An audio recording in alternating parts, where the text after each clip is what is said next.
Today, we're reading Wocket in My Pocket by Dr. Seuss. And this is one of my favorite Dr. Seuss books. It's really short, but it's so fun and so silly, and it always makes me laugh, and it always sparks my creativity, and we'll show you how.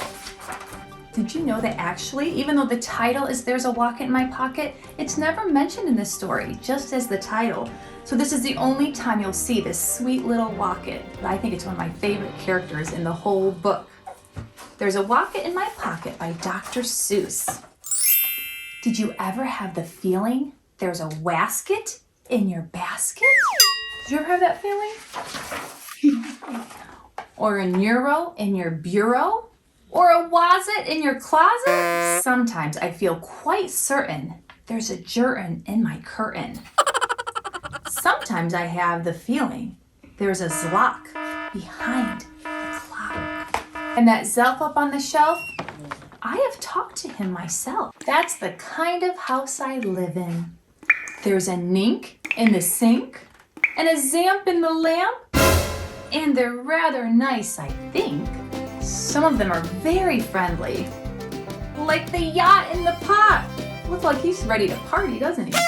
But that yottle in the bottle, some are friendly and some are not. I like the zabel on the table and the gear beneath the chair. But that bofa on the sofa, well, I wish he wasn't there. I think there's plenty of room there to share, don't you? Oh, these ones are cute. And the nubbins in the cupboards, they're good fun to have about. And maybe they might even organize all my cupboards. Wouldn't that be nice? Or make a mess. Or they might do that too.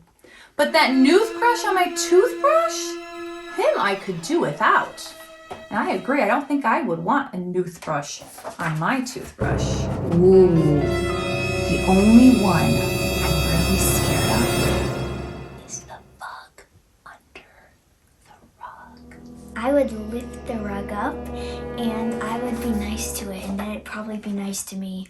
And that's true. A lot of times if you share kindness, you'll get kindness in return. And that quimney up the chimney? Ooh, I do not like him, not at all. Oh, and it makes me sort of nervous when that Zal scoots down the hall. Ooh, he's so fast. What do you think, Paul? But the yups on the steps? Oh, they are great fun to have around. Look, they all have little flowers and little pom-poms on their feet. And so are many, many other friends that I have found. Like the teller and the neller and the galler and the deller and the beller and the weller and the zeller and the seller. That's a lot of creatures. I wonder if we have that many in our basement too. Probably. We might. Like the rat man. But look at this little sweetheart. Oh, his little face is so cute. I just love it. And the geeling on the ceiling, and the zower in my shower, and the Zillow on my pillow. I don't care if you don't believe it.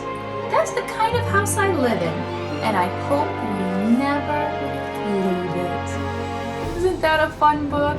And one thing, this always inspires me to make our own little creatures. So we'd like to share some that we've made too. What are your two, Alexis?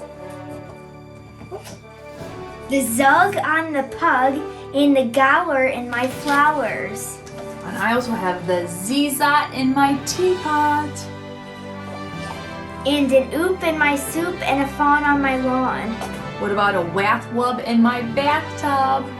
And we hope it inspires you to think of some of your fun Dr. Seuss creations. We'd love to hear in the comments, what kind of creatures are in your house? Well, thanks for joining us for one of my favorite Dr. Seuss books, There's a Wocket in My Pocket. And we'll read with you next time.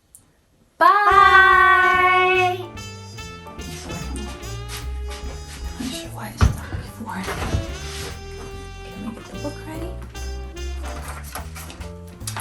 Did you ever have the feeling there's a wasket in your basket? All right, Polly, let's not do that. No. Not while we're reading. Polly.